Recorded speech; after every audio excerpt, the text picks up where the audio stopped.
Okay, can we break down just how much junk is floating around out there? To about 200 million tons of our trash in the ocean. There are about 75,000 pieces of plastic floating on the ocean's surface per square kilometer. That's not even counting the stuff that's underneath. 14 billion pounds, that's 6.35 billion kilograms of trash is dumped into the ocean every year. Recreational boaters dump about a pound every time they go out, but it's really industrial dumping that does the most damage. Merchant, military, and cruise ships. Merchant ships toss 5.5 million containers of trash into the ocean every day. There's also stuff like coastal sewage systems. About 1% of the trash floating in the ocean came from the sewers.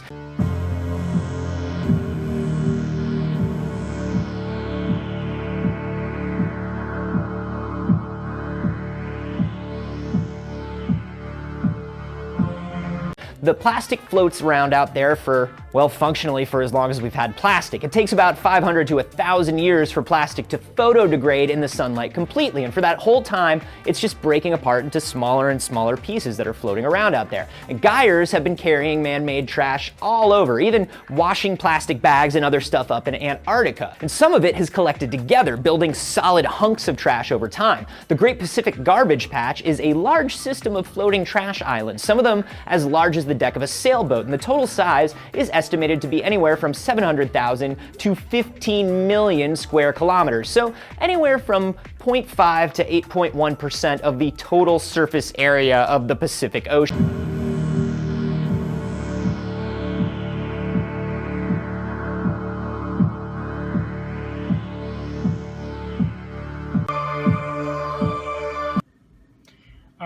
I interviewed Patrick Ball, a former deep worker who has helped to keep Connecticut clean for the past 20 years.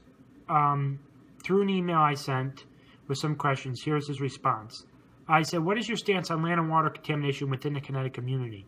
And he says, as with most questions, this is complicated. Hazardous waste has legal definitions, and just dumping it without regard to where it goes is basically illegal. But at very small concentrations, the very same materials may be entirely safe. For example, it is illegal to dump lead waste except in specifically designed landfills, but there is some amount of lead in virtually everything we come in contact to, including our food, and much of that is natural, or at least not the result of any dumping.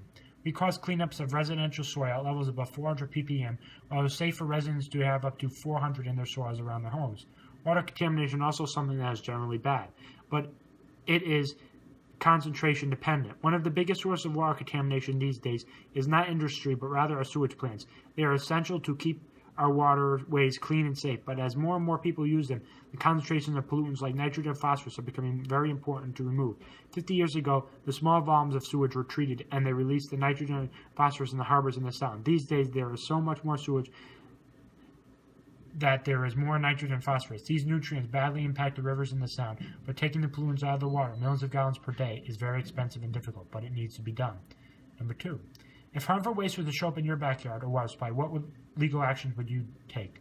If hazardous waste were to show up in my backyard, I would call the deep emergency line and report the dumping. But I am likely to be able to tell the difference between ordinary waste products and something that has a higher probability of being hazardous. An average person might call their local police department or local health department, as they are more likely than an individual citizen to be able are also the ones who, depending on the call, might know information about toxic waste. Number 3, how would you personally want to help soil and land contamination and subsequent seepage in your community be prevented? There should be no dumping of any waste indiscriminately in any of the towns. Waste, hazardous or regular municipal solid waste, should be managed in accordance with the laws that are on the books, both the state and federal levels. Reporting to the local authorities is perhaps the best course of action if you see something, but it is important for the state, local, and federal authorities to act in co-certain with one another to coordinate response and enforce the laws. Do you think Connecticut is doing its part to help stop hazardous waste from contaminating the land and water? Yes, very much so. Take a look at the DEEP website and you can see an enormous array of effort and vast number of programs that deal with making the environment in Connecticut better, not only for those who are here now, but for the generation to come. Things we clean up today and keep clean have an impact on people all around the world and people who will proceed as a safer and more beautiful place to live. And that was Patrick Ball, former employee at Deep. And this picture is of him and his team cleaning up lead pollutants in a nearby river in Connecticut.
I would also propose that a government incentive would be offered for meddling recycling companies. Right now, Connecticut only has three different sites, three different companies independent of each other, but this number is drastically incapable of handling the total amount of computer and metallurgical waste that is produced in the state. So this would be a small company incentive to promote small business and local jobs. Also, inspections of sewers and updates should be raised to priority discussions for local legislators, and infrastructure spending. The ratio between road and under the road, sewer, the ratio of spending there would be shifted so that sewers are given more attention that they need, and updates so that stormwater doesn't cause drastic overflows, every time it rains.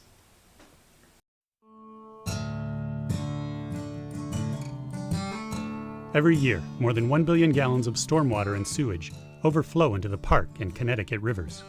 Raw sewage backs up into basements and spills into neighborhood streets over 50 times a year. This is a problem that we can solve with your help. I've lived in Wethersfield for over 50 years, and the Wethersfield Cove is one of the jewels of the town, but it also, unfortunately, at times gets raw sewage when the combined sewer system in Hartford overflows. The Clean Water Project will help us create a better community. It will do this by protecting us, our wildlife, and our local economy. In Hartford, East Hartford, Rocky Hill, and Wethersfield, a clean river has brought hundreds of thousands of people and hundreds of millions of investment dollars to the region. These waterfront environments are generating income for communities and enhancing the quality of life of residents. This is our river. It's important to me, and I hope it's important to you too. I'm in the real estate industry, and I can tell you that recreation is really important. Clean water is really important in real estate. Accessibility to clean rivers, clean lakes and streams attract many, many people to the community and increase your property values. The Clean Water Project is not only a really good idea, but it's essential to the health of our community. Keep in mind that obtaining these clean rivers is not going to cost you any more than the cost of a cup of coffee in the morning. So I'm willing to pay a little bit more on my water bill to stop raw sewage from entering the cove, and I'm hoping that you will do the same on November 6th. Supporting the Clean Water Project will increase the economic, recreational, and aesthetic value of our communities. We believe that the biggest issue facing legislation that's relevant is public awareness. Most people are not very aware or are misinformed, so it's kind of swept under the rug in exchange for more visible, in-your-face kind of issues, like infrastructure dealing with the roadways, whereas the infrastructure under the roadways is far more at risk and mismanaged. But this is a problem that's actually going to blow up in our faces within our lifetimes. So it is very important to raise public awareness. Well, being a diver, one of the things we learned about the Long Island Sound is that it's a body of water that really has no flow around it. The rivers flow into it, but for the most part, the water stays in the Sound. Yes, the water escapes and stuff like that, but the important part to remember is that there's not a continuous flow in the Sound. So what happens is, if the rivers bring pollution in, or if they bring silt in, or anything else into the Sound, it stays there for quite some time. Well, I think it's important that any kind of legislation that's needed to keep the Sound clean is very important. It's needed really not only for people who like to dive, recreational diving and that, but it's also important for the fisheries too. So it's Yeah, because shell fishing is a large industry in it's Connecticut. still a large industry in Connecticut, and so is lobstering and things like that. So it's important to maintain a healthy Sound for the fisheries. Yeah, because there have been locations in New York where shell fishing has been shut down because of the problems with sewage flowing into the Right. into the Sound. So, do you think any further adjustments to the legislation can be made, or plans going forward? Well, there's always room for improvements, but that has to be weighed against the costs that it takes to implement it. If we decided to ban everything that pollutes the Sound, economically it would probably be unfeasible. But we should control what goes into the Sound and what goes into the rivers that go into the Sound. So you're saying we have to balance practicality with environmental concerns? Yes. basically.